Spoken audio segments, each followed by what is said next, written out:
ए DJ वाले सतीश भैया बजाना।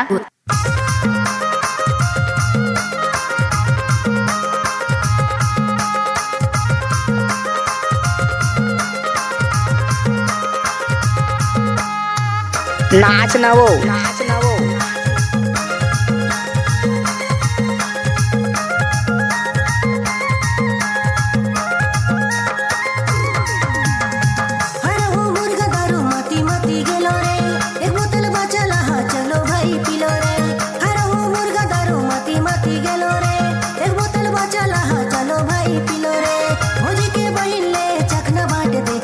चखना बाट दे, ले चखना बाट दे।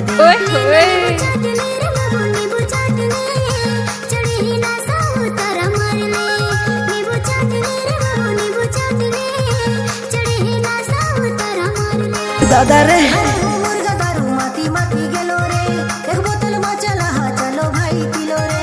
खरा हो मुर्गा दारू माती माती गेलो रे, एक बोतल मा चला हा चलो भाई पिलो रे। भोजी के बहिनी ये दे चखना बाट ले, ले चखना बाट दे, ले चखना बाट दे।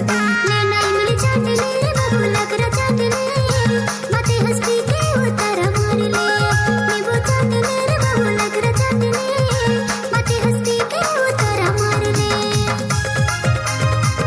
कैसे कर फंस रे गिरावत है वो।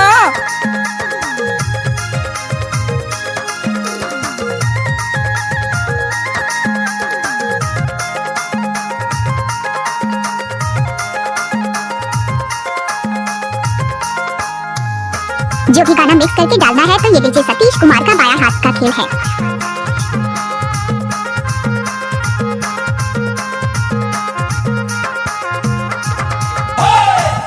दादा के शादी में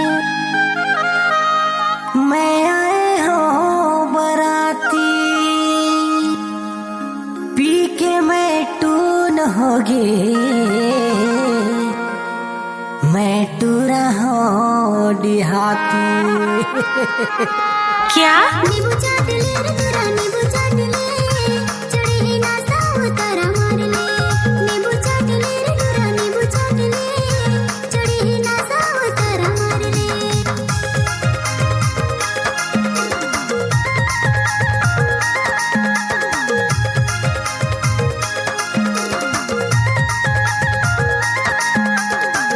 आप कहाँ से हैं?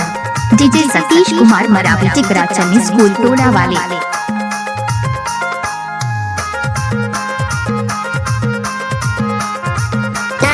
टाइम लगता है ना वो।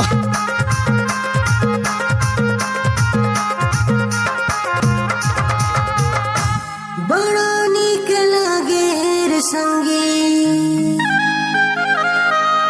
दारू और शराब, पी के सब माते हमें